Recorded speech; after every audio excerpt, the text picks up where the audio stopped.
Monsieur Tassin, Monsieur Jarabet, bonjour. alors ce dispositif anti-pince-doigt, Comme vous pouvez voir, tout seul, j'arrive à le mettre. oui, ça me semble assez simple comme dispositif. Et beaucoup plus costaud que sur pivot et beaucoup plus simple à installer et à régler après. On a installé ce système dans notre structure pouponnière qu'on vient de construire. Nous accueillons des enfants de 0 à 3 ans. Notre objectif en tant que professionnel accueillant ces enfants dans cette structure, c'est évidemment de les protéger.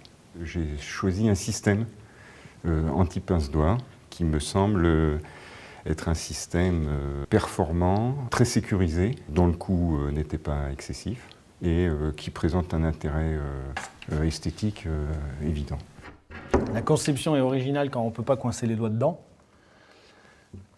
C'est très costaud, vu qu'on peut mettre un point élevé sur les charnières, donc on le voit bien dans le temps, je pense que c'est très intéressant. On peut très bien raboter sur les trois côtés pour ajuster la porte, tout en ayant un aspect esthétique, je pense, très avantageux par rapport à un pivot linteau.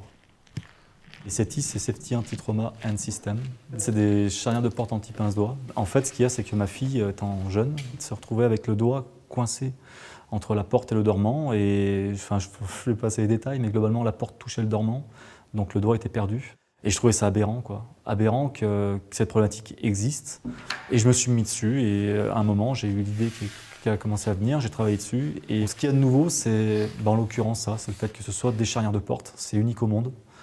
Aucune charnière de porte aujourd'hui n'est anti-pince-doigt.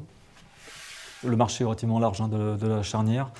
Premièrement, c'est dans les lieux où on est, ça peut être des crèches, des hôpitaux, des écoles. Et après, il y a l'habitat. Et là, l'objectif, en fait, c'est de démocratiser le système au maximum pour qu'on puisse intégrer l'habitat et qu'on puisse éradiquer cette problématique. C'est quand même l'objectif à la base.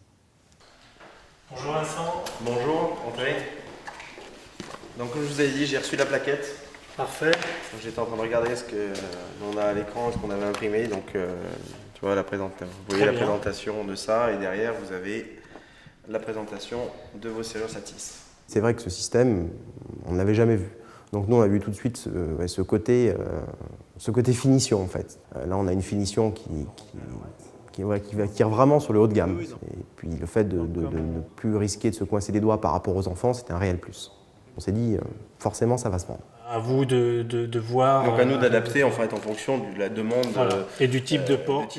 Et on le propose ensuite en plus-value pour tout ce qui est porte intérieure. Et on va dire que sur une quinzaine d'appartements qui sont en train de se vendre, on en a plus de 12 qui ont acheté avec l'option des fermetures Satis. J'aurais aimé plus rentrer dans le détail pour le fonctionnement de ces charnières. La charnière sol, sans l'élément menuiserie, est composée en fait de 3 pièces majeures. Donc je vous montre en fait comment ça marche. Ici le petit capot. Ensuite on a la chape, ici avec les axes, et le corps. Le corps, lui, est intégré dans la menuiserie et la chape est intégrée dans la porte. Ce n'est pas un produit de luxe, ce n'est pas un produit destiné seulement au marché français ou européen. Les personnes qui ont été le plus intéressées, c'était des promoteurs du Maghreb, de l'Asie. Et puis à la fois, on a la chance en France d'avoir un réseau main performant, des chirurgiens performants, alors que dans beaucoup d'autres pays, il n'y a pas ces médecins qui peuvent rattraper ces accidents. Et tout ce qui touche à la prévention est important pour eux.